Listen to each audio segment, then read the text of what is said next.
I'm looking at a lot about what's going on, say, in New York and California. It's not just that our economy is being gutted, our manufacturing is being sent over to China.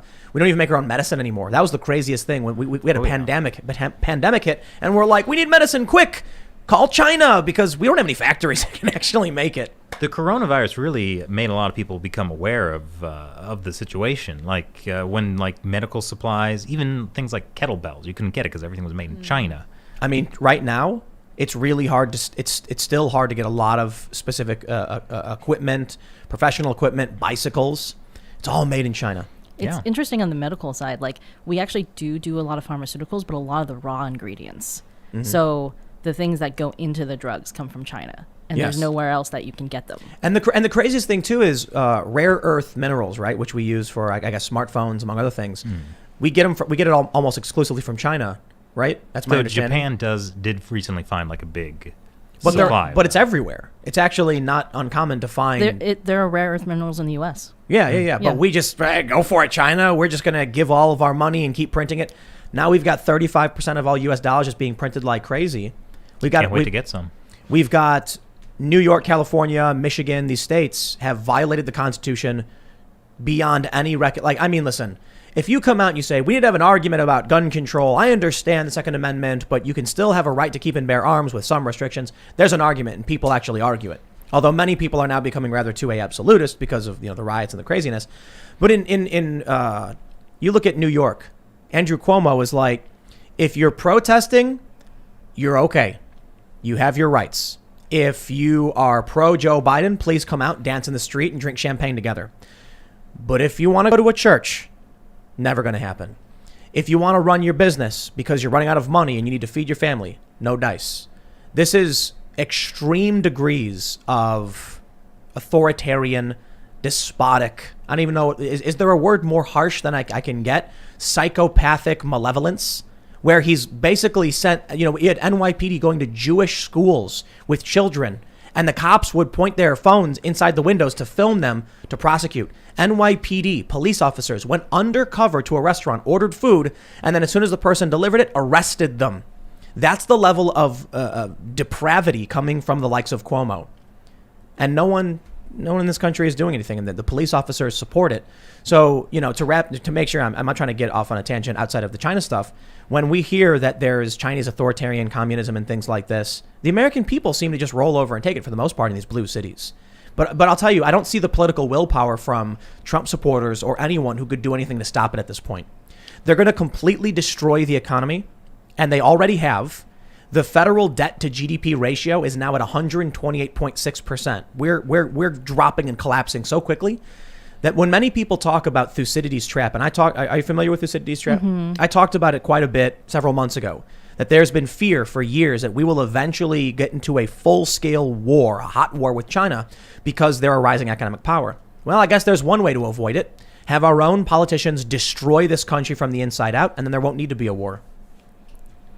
I think we did this episode pretty early on, the coronavirus, called "The Cure for Coronavirus is Not Authoritarianism," and it was based on the idea that the Chinese Communist Party was trying to use their model of controlling the coronavirus, which is locking people in their homes, literally welding them into their welding homes. People in their homes, dragging people out of their homes to put them in quarantine, arresting people, beating people up for being on the streets when there was a lockdown, and kind of providing that as a model for other countries as to this is the way to deal with and you did the see coronavirus. Western media, some were like, hey, it might be a little authoritarian, but it's working. Yeah, they got rid of it, so it kind of works. So I think in a way, the things that you're talking about in New York, or the excessive things that they're doing in California and the different places, it was almost it happened in China that they did this lockdown, then it happened in Italy that they did the lockdown. It kind of gave permission in a way for all of these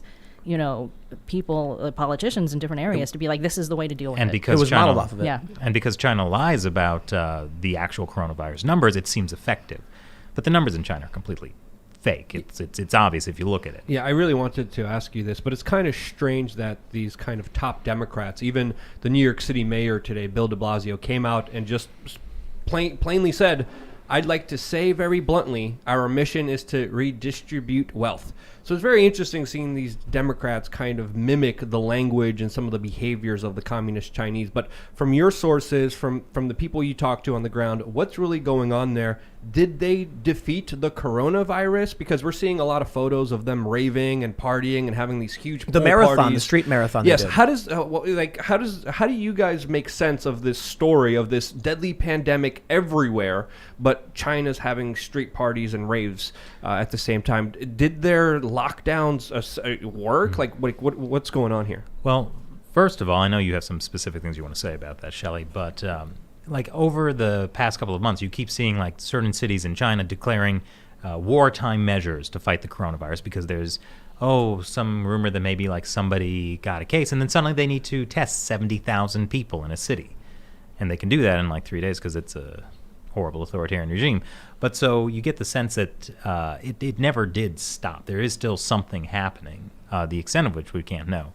And I know you have some specific things you were talking about earlier. Oh yeah, just the idea that, well, I mean, in terms of the numbers, there's no way to, like, you cannot, We'll there's no way never to know. even guess because it's not really going to be based in reality. Because Like their GDP numbers. the GDP numbers aren't real. There was, China's been forced organ harvesting from dissidents.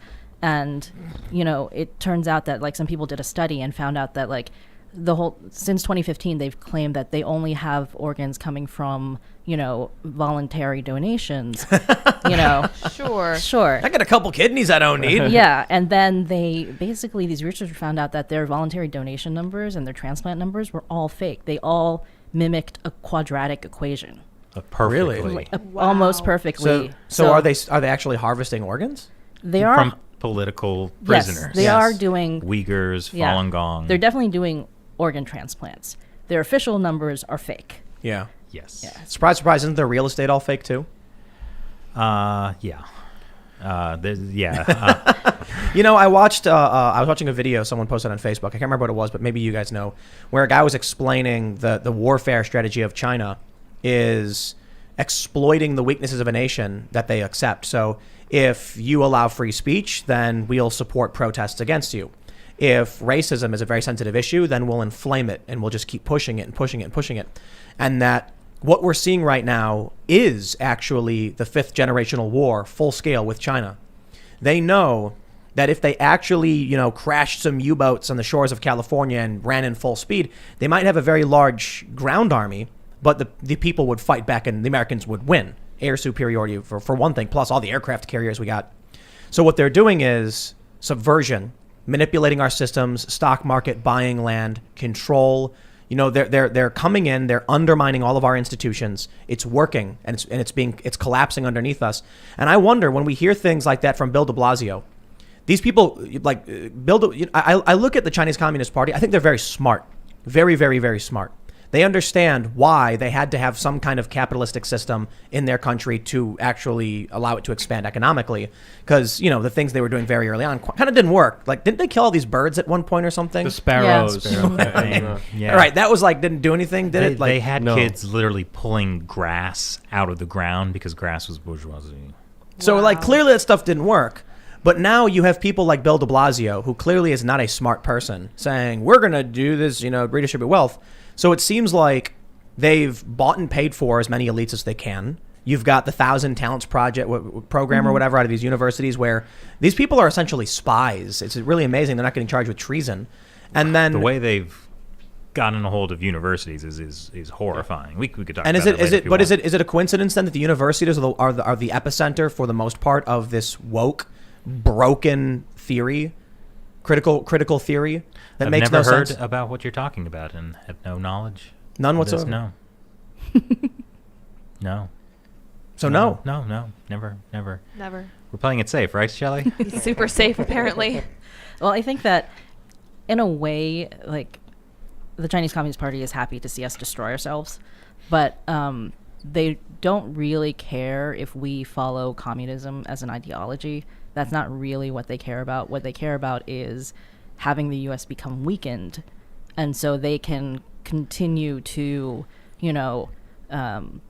oppress all these other countries and Specifically, their growing influence in Asia Pacific. Yeah, definitely. So the reason I bring this up is we had a story in the New York Times. It was updated a couple days ago, but it was from about a week or so ago, where a university professor said we should not give the vaccine to the elderly because they tend to be more white, and we need to level the playing field with minorities, which is one of the craziest things I've ever seen written in the New York Times, where they outright said this professor believes older white people should die to balance the number of people. Harvard professor? No, University of Pennsylvania. Oh, okay. But at the my same alma mater. at the same time, from the College Fix, we have a story about Cornell, which is mandating only the white students get the vaccine. So the critical race theory stuff is completely nonsensical. It just makes literally no sense to be like, well, it's racist to give the vaccine to the to the white people, so we're going to give it to the minorities. But at the same time, only the white people should be forced to get it. It's like that theory makes none of that makes sense, right? This ideology clearly has no end point, no goal, no success. It's just chaos. And so when you see this coming out of universities, you see things like this, the 1,000 Talents program. I don't want to get too conspiratorial, but I think when you're talking about China trying to subvert this country, and they have a program in which they buy out university professors, and then you have many university professors who are espousing nonsensical ideas that will only destroy this country, I kind of feel like there's some lines to be connected there. Maybe I'm wrong. The 1,000 Talents is mostly about science and tech stuff, because what they really want to do with that is steal U.S. technology and bring it to China. Literally, paying professors to bring their research. Not to say that specifically they're using 1,000 Talents to espouse this kind of weird, far left or critical race theory stuff. Just that I think if they're willing to do that in universities, would they not be willing to push this other kind of ideology because it eats us alive from the inside? I do think that the critical race theory is interesting in the sense that the Chinese Communist Party is like what you said about the video, where they'll use our weaknesses against us, or they'll use our strengths against us and make them weaknesses. So with the racism thing, that's one of the things that they've definitely been using.